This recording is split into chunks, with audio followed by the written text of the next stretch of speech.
How's it going, guys? Welcome back to another Fallout 76 build guide, and today we got a human heavy gunner build for you for Season 23. Now for the main duration of this video, we are not going to be using any buffs, but we are going to be doing one single run for the snake with all of our buffs active. So with that, let's get right to it. Now to start things off, here is our perk point distribution. You guys are more than welcome to pause the video if you'd like, but we have 10 strength, 13 perception, 7 endurance, 4 charisma, 4 intelligence, 8 agility, and 10 luck. For our perk cards, we have our bullet stacks and strength, we have our VATS hit chance stuff and perception, we have all of our damage from agility, and our crits and luck. Now I decided to, instead of using Bloody Mess, put on Cap Collector because why not? Like most if not all of my builds, we use the same 5 cards, which is maxed out endurance, luck, intelligence, strength, and agility. For the 6th card, you can use whatever your heart desires. For team play, I do recommend take one for the team, but if you do solo play, I would recommend either Power Armor Reboot, or if you decide not to use any buffs, to put on Funky Duds for the snake fight if you decide to use this for solo raids. But if not that, use whatever your heart desires. Now I decided to change things up a little bit in terms of our power armor. I usually use Vulcan, but we are using an Overeater set with Luck, Sentinels, 4 Limit Breakings, 1 Rangers, and it's an Excavator power armor set. Now if you decide to use this build as a Guardian farming build, you can always go for Troubleshooters over Overeaters because you'll have a little bit more damage reduction specifically towards the robot. Now for the weapon, we are using a Furious, Faster Fire Rate, VATS Optimized Pinpointers, Pentabarrel, Tesla Coil, Capacitor, Gauss Minigun. Now this build can work for a lot of the heavy guns like LMGs, miniguns, pepper shakers, plasma casters, but since the number one weapon right now is the Gauss Minigun, we're showcasing this weapon. Now here we are at the Guardian. I decided to cut off a lot of the beginning because it's the exact same thing like you've seen in almost every single heavy gunner power armor build when it comes to Guardian. Ricochet, bullet shield, and for others, reflective 4 stars. It's the exact same way. But here is the damage. For no buffs, we're periodically popping our crits, so then we can get just that little bit of extra damage to kind of take out the health a little bit faster. Now this is no speed build, but it is a very solid and strong build capable of handling itself within the raids, or at least stage 1. But we were able to clear the Guardian in about a minute and 24, which is not too bad. Now as for stage 3, the build performs great without any buffs.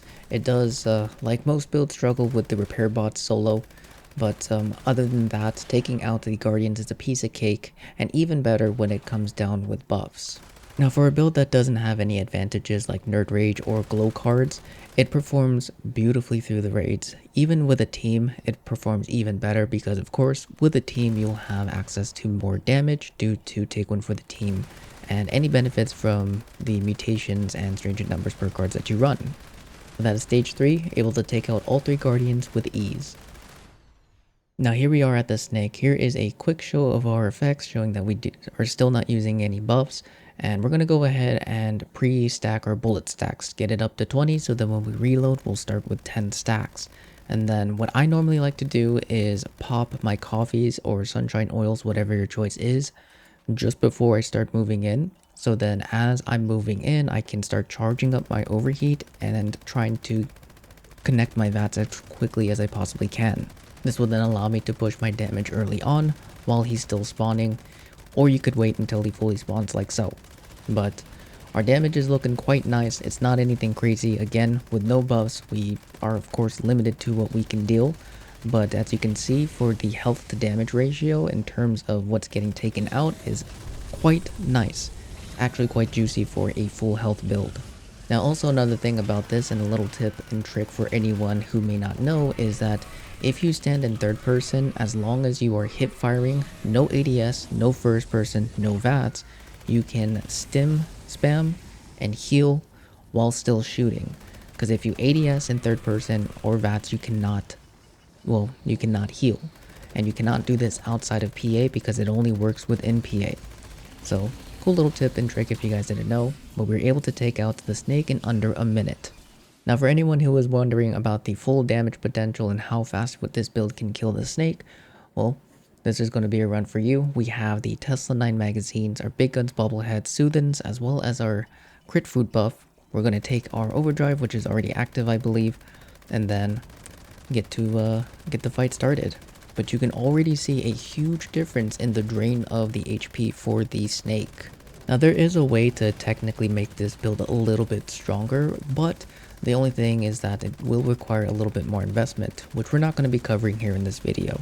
I wanted to keep this something a little bit more reasonable to either the casual player base or even players who just do not prefer to use buffs, to kind of show both sides that for those who enjoy using buffs like myself, it can kill the snake very quickly, and for those who don't like using buffs, it can kill the snake at a decent time and handle the entire raid on its own.